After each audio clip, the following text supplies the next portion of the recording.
wetwogereranga ise bantu Kyabazinga wa Busoga, His Majesty William Wilberforce Kadumbula Gabula Nadiope owokuna ne maama ine bantu Jovia Mutes bamaze okwanjulira eggwanga lyonna n'ensi yonna okutwaliza awamu, and of course Busoga okuba nti nno maama ine bantu yakubawo abalongo kati nno wano Busoga kibeera kitegeeza nti Kyabazinga abeera ayitibwa Isaabirye ate nga ine bantu aba ayitibwa Naabirye, kubanga mu Buganda omwami bw'azaala abalongo ayitibwa Ssaalongo ate omukyala ayitibwa Nnaalongo, naye ng'ate mu Busoga omwami aba ayitibwa Isaabirye ate omukyala atyo. Kyabazinga ku mikutu gye egy'emitimbagano gye gikozeseddwa okuba nti nno balangirira amawulire gano ag'essanyu nti nno Kyabazinga ne ine bantu munnange kakati Isaabirye ne Naabirye.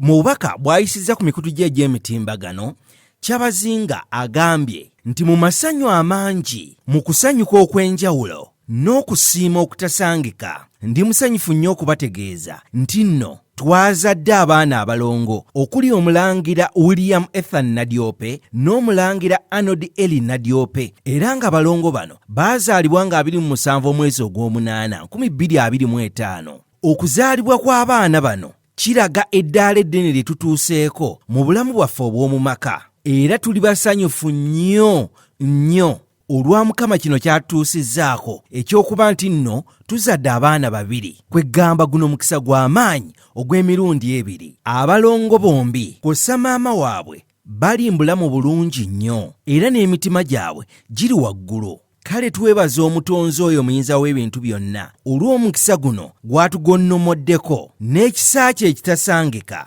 n'okuba nti ate atututte mu bulamu buno obupya obwa famire ey'abana, obubaka obw'omukwano n'okwagaliza obujja nga buyiika, kw'ossa essaala okuva mu mikwano n'abo abatwagaliza ebirungi. Amazima bubadde buwa essuubi era nga tusigala tusiima olw'ebirungi ebyo n'omukwano mulungi gwe muzze nga mutulaga. Era tulindiridde olunaku lwe tugenda okuba nga tubanjulira batabani baffe bano Waiswa ne Teenwa mu biseera awo ebigenda okujja mu maaso. Mukama Katonda abawa omukisa mwenna. Busoga okuyisania n'amaani. Nassaako omukono Kyabazinga wa Busoga, His Majesty William Wilberforce Kadumbula Gabula Nadiope owookuna. Bino byonna bigenze okujjawo ng'oluvuuvuumo lwatandika dde okuyitiŋŋana. Ndi ssaawa yonna maama ine bantu wa Busoga asuubira, era bwe lutyo olunaku lwatuukiridde ng'ennaku z'omwezi 27 omwezi oguwedde ogw'omunaana 2025, ine bantu n'akubawo abalongo mu Lusoga kye bayita nti Yazaireirongo. Bulijjo abalongo we bazaalibwa nga balenzi mu Buganda batuumibwa Waswa ne Kato, ate mu Busoga batuumibwa Waiswa ne Teenwa, naye ate bo bano tebaatuumiddwa mannya ago, era ensonga ogenda kugitegeera mu maaso awo. Mu bubaka bwe Katuukiro wa Busoga Oweekitiibwa Dr. Joseph Nvawalansekere ayozaayozezza Kyabazinga ne ine bantu olw'okutuuka ku kkula lino, era bw'atyo n'ategeeza nti omu ku abo yajja okubeera omusika wa Gabula ow'e Bugabula, era yayinza okufuuka Kyabazinga mu maaso eyo. Nsanga era mwana mwena kuba nga ndi kwogera ku byemuli ku ssaawa eno. Olunaku lwa leero kunkyo Baba Kyabazinga Gabula Nadiope owookuna ate era nga ye Gabula ow'e Bugabula atulagiire okugobera Obusoga bonna katandika n'Obugabula nga ennyini y'amatumbi atumirwa okulanga eBugabula nti abasika b'entebe ya Gabula 2 bazaalibwa. Abasika abo owundi ni Prince William Ethan Nadiope, owokubiri ni Prince Arnold Eli Nadiope. Baba Kyabazinga olwaleero ebitiibwa by'Obusoga byonna bimaze. Ndi Kyabazinga wa Busoga, Isaabirye, Musagamuke Nkufu, era tugenda okwebaza Katonda olw'abaana bano ababiri. Gabula mwana mwena yogayoga nti omukwabo tukidde bulungi tinaidde okuba Gabula ayida kulikerera Baba Kyabazinga Gabula Nadiope owookuna.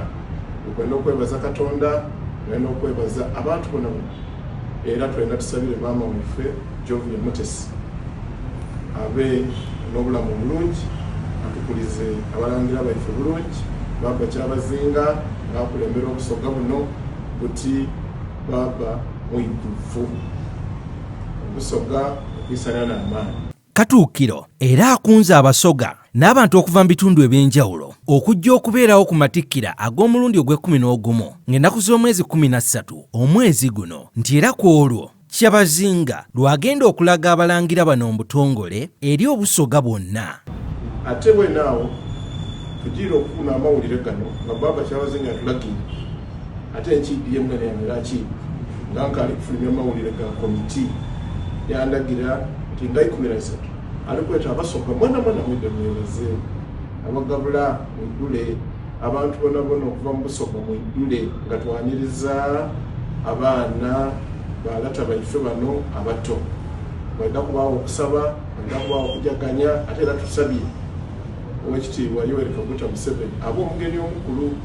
Jjukira nti zaali ennaku z'omwezi 18 omwezi ogwa Novemba 2023 Kyabazinga His Majesty William Wilberforce Kadumbula Gabula Diop II ne Ine Bantu Jovia Mutesi ne bafumbiriganwa wali ku Christ Cathedral Church e Bugembe mu kibuga Jinja.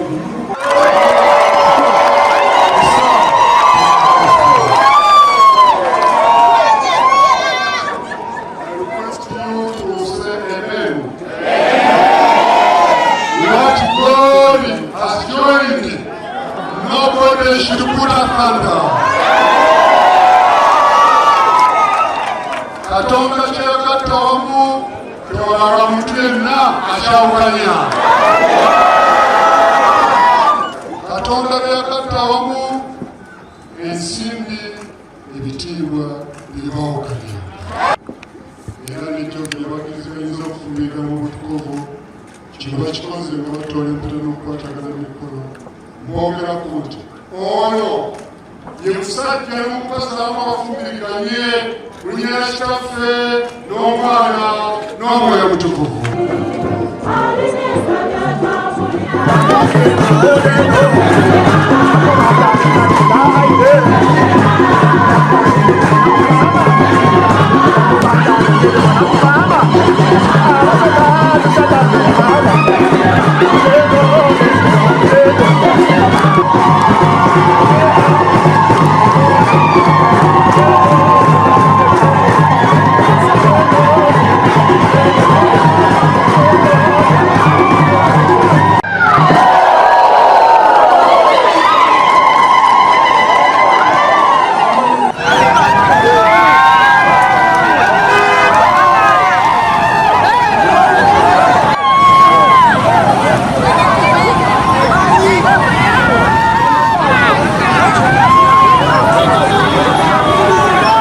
Era omukolo ogw'amaanyi gwawunzikira mu lubiri olweyigeawo ng'ennaku z'omwezi 7 omwezi ogw'omwenda 2023 Katuukiro wa Busoga Oweekitiibwa Dr. Yozefu Nvawalansekere yavaayo n'ayanjulira obusoga Uganda yonna n'ensi yonna okutwaliza awamu nti obusoga bwali bufunye Ine Bantu era ng'erinnya lye ye Jovia Mutesi muwala wa Mwami Stanley Bayoole era n'omukolo ogw'okwanjula gwaliwo mu disitulikiti y'e Mayuge.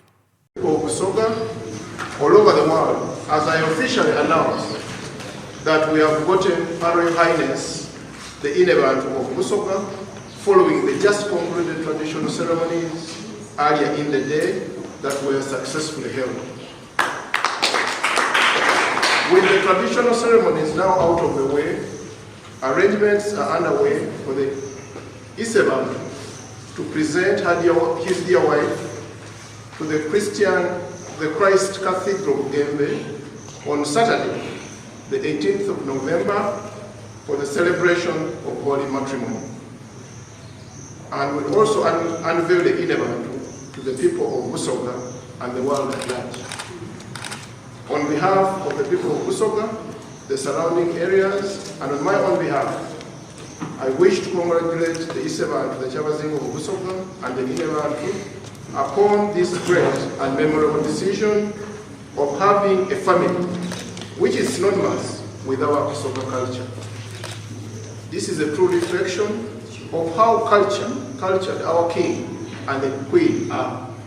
As a person, just like other Basotho who love the kingdom, I am satisfied that Busoga's missing link has finally been formed. And I can confirm with certainty that more blessings await us ahead. I also thank the parents on both sides for the ministry of raising the children. I also want to appreciate the team that worked behind the scenes to deliver us the required, including the entourage that I moved with for this blessed. May all of you be blessed tenfold. I appeal to Busoga all over the world to keep both the Inebantu and the Isebantu in your daily prayers for God, Allah, to bless this new union that Busoga has been longing for, and above all, to continue superintending over our institution. Kyabazinga Kuna Afungu. Now, Her Royal Highness, Mutesi Jogi.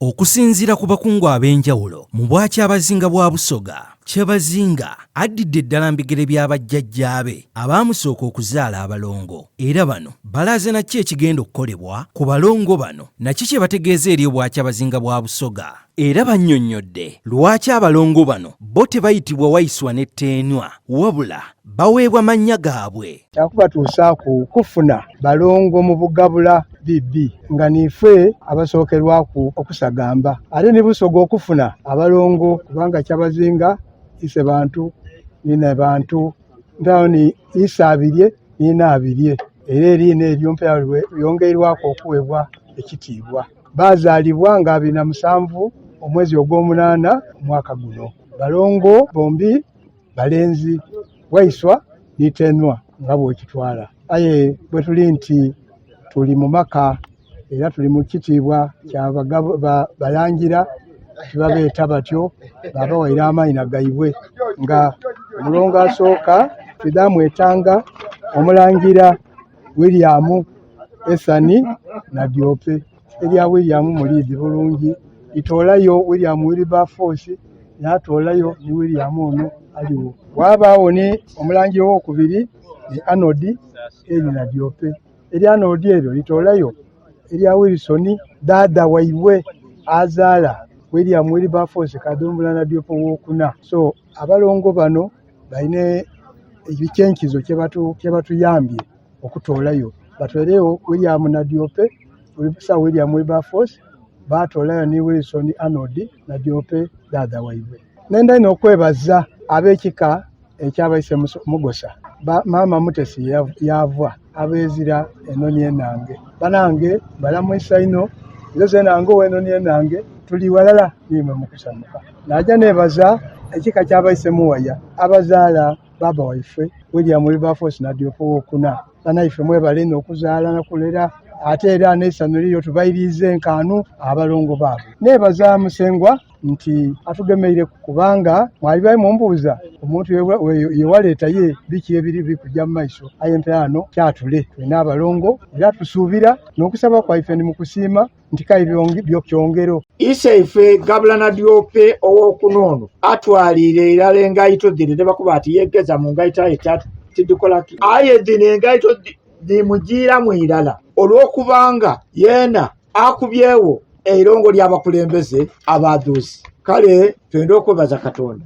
olwakino kuba iddukulu ba Sir Wilberforce eri abalongo abazaalibwa Mutiibwa wetale balali obuuda aliya n'abalongo. Waliwo ne muganda ife yawumula Magerere yene yazaala ku abalongo. So nekyo nti kino kiyidye nga kinonereza ebyo ebyaliweera. Ate nendo bakobera nti wetulingaku mu bayiddukulu abaavu ebunolo ebulamoji yebeeta Teenwa yali mulongo yazaalibwa n'emwanyi namu mu mbeeda omukibwene ekyo. Katikkiro wa Buganda Oweekitiibwa Charles Peter Mayiga yayozaayozezza Kyabazinga ne Ine Bantu olw'okutuuka ku kkula lino era n'ayongera okukikkaatiriza nti Obwakabaka bwa Buganda n'obwa Kyabazinga bwa Busoga era Abaganda n'Abasoga nabo balinga balongo era ekifo ew'omulala kibeera kikwata ne ku mulala.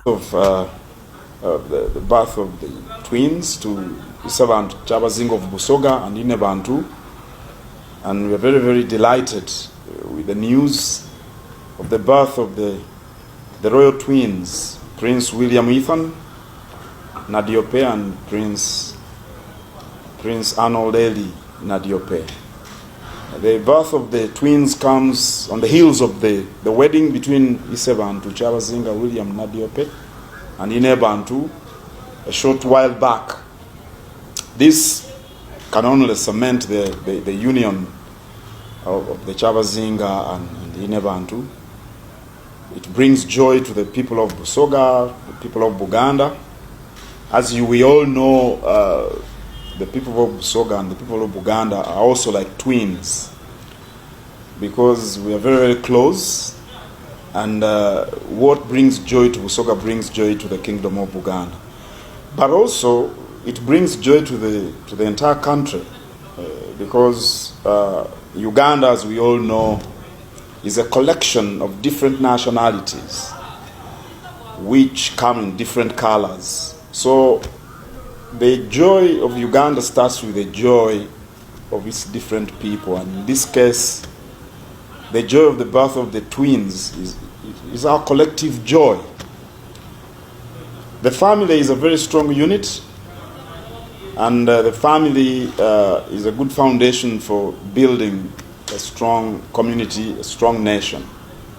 Now, with the birth of the twins, the union between the Kyabazinga and the Ine Bantu can only get happier, we hope, and we are sure it brings joy and hope to the people of Busoga.